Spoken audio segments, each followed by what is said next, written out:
afternoon, sir. Good afternoon. I am Muhammad Mafaz from 11th standard. My question is, what is your vision on India being the youngest nation? India is one of the youngest nations of the world.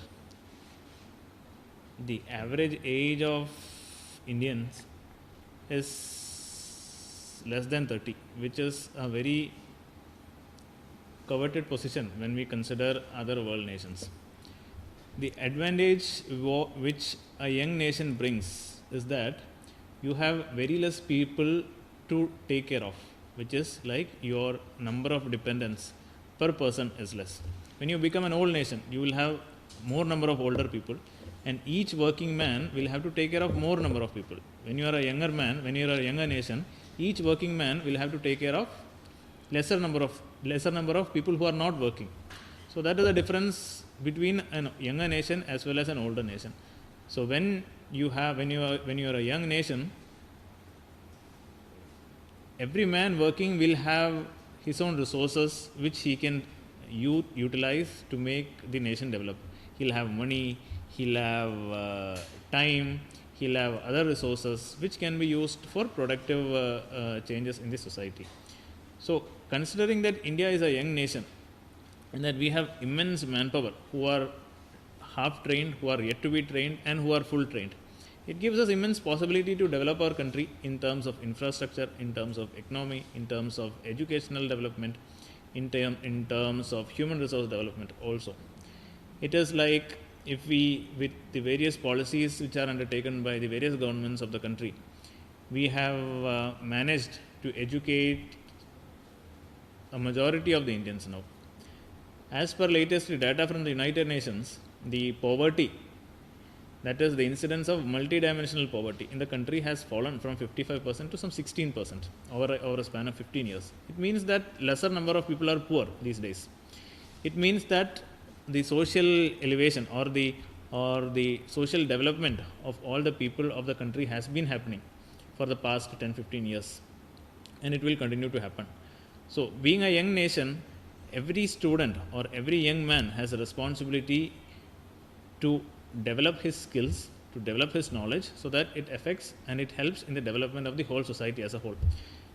There is a famous adage which says that a wave lifts all the ships. It is like you have a wave in a sea, and it does not shift only one boat. When a wave comes in the sea, it lifts all the boat.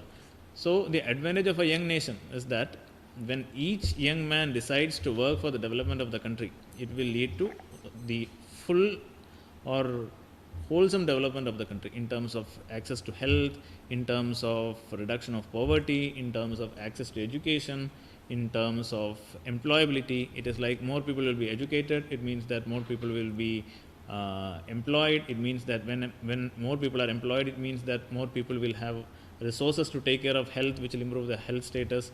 It will mean that more people will live longer, that is, the longevity will increase. So that is how a young nation will help in the overall development of the citizens. That is how the young people will take everybody along in developing a country like India. Good afternoon, sir. My name is Hamad from 11th standard. India's total literacy rate is 70% for the year 2021 and 2022. And this weightage is achieved after a very long period of reforms and policies. How to increase the percentage of employability? Yeah, rightly as you said, the employability, that is the literacy rate of India, has increased to some 77%. When we got independence, it was perhaps 50% or nearby. Over the last 75 years, we have increased to more than 75%. But the definition of literacy is very simple. It means that a person should know how to read a simple sentence in any language. That does not necessarily convert into employability. That means a man who can simply read a sentence need not get good employment. So to increase the employment, it requires so much of work. He requires to be taught how to develop one's skills. He requires to be taught how to speak with people. He requires to be taught how to use his skills. You will have persons who are employed in traditional family employment. Like you will have families which know how to weave excellent quality of garments. You will have families who know how to cook excellent food materials. There will be people families who knows how to create excellent handicrafts. Families or villagers who knows how to create good quality of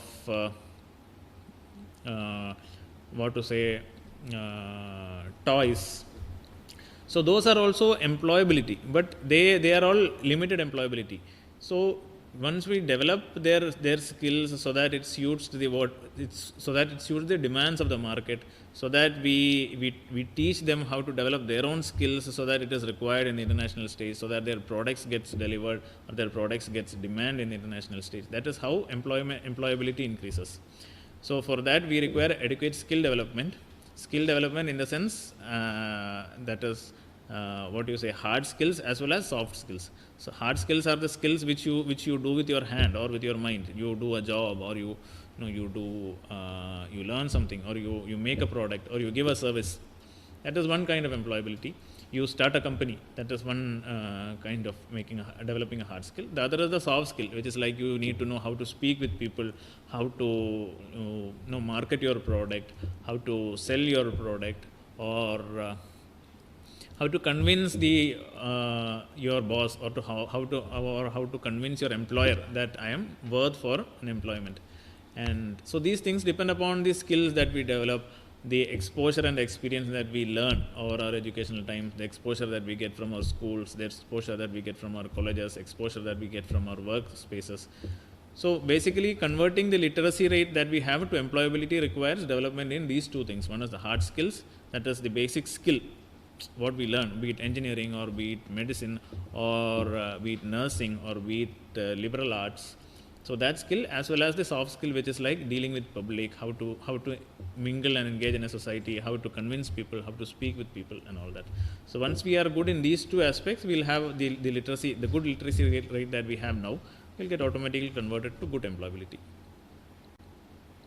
What is your opinion on social factors impacting the choice of institution or higher education in our society? Any man can do a work or study something in which he has interest only.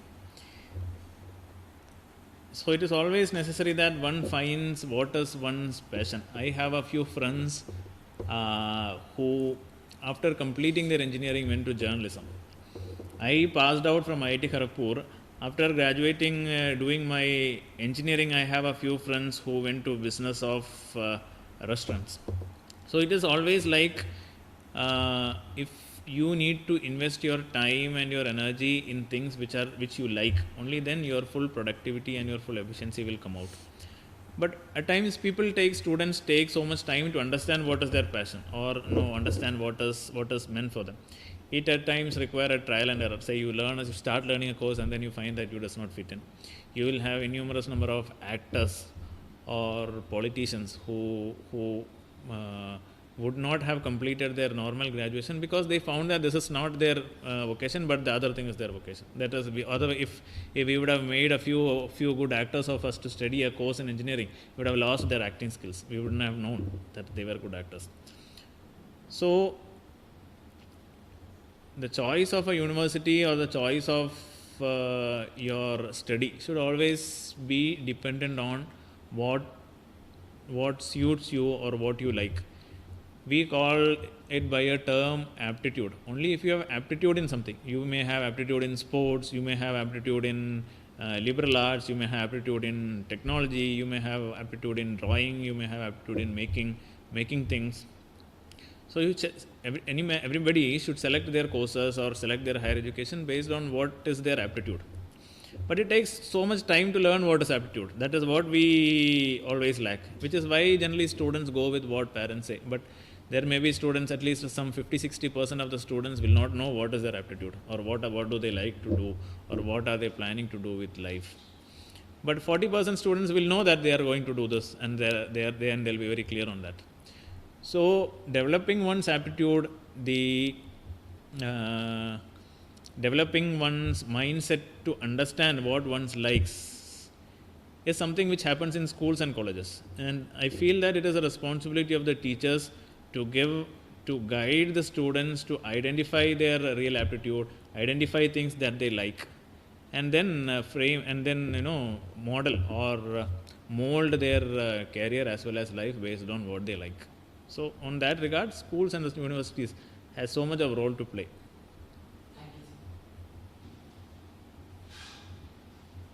Good afternoon, sir. I am Abhishek from 9th standard.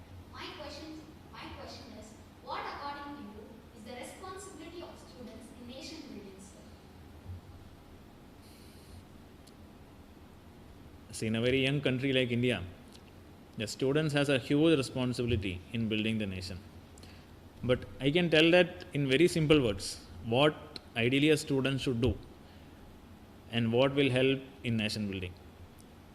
Students are very young people, always free, does not have any financial or economic or psychological burden on them. So one single message which I would like to give to students and which will ultimately help in nation building is that when every man is free, young and cheerful, make the maximum of their time to develop oneself. It can be like reading, it can be like going for sports, it can be being a part of cultural activities, being a part of the culture and traditions of the society. All these things will lead to development. But as a school student, you have so much of time to involve in these activities. So get in part of them, learn, play, read, spend time with society, spend time with family, and get all the good parts that the society has developed, all the good values that cultures has evolved, and be a great citizen, so that it automatically leads to development of the nation. Thank you, sir. How to increase the number of aspirants of UPSC and their success rate? See, UPSC has taken so much steps to ensure that people from the cities are not, as in people from rural areas have equal weightage in while they get selected to UPSC. Of late, we have so much of students from rural areas who come and get selected in UPSC also. To ask me, in the last 5-6 years, Tirupathur had so much of officers who got selected to UPSC. Albert I.P.S officers, audit and accounts officers, so much officers who has been from Tirupathur in the last 5-6 years. So it is like the people of rural areas has also started coming into UPSC. They have started to know that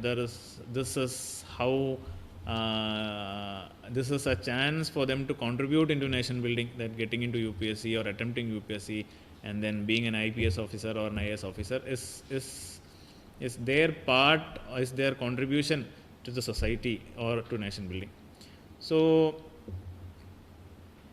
my message to all students of Tirupathur when it comes to UPSC is what I've told you earlier, is when you are free, young and cheerful, make use of the maximum to develop yourself, because that is what ultimately matters, even in cracking a UPSC exam or success or getting success in any field. What always counts is how much you have read, how much experiences you have, how much you have played with your fellow students, what soft skills you develop, how you learn to speak, how you learn to manage a crisis, how you learn to act in times of a crisis, how you treat everybody, how you think out of the box, how you try to find solutions to problems that you daily face.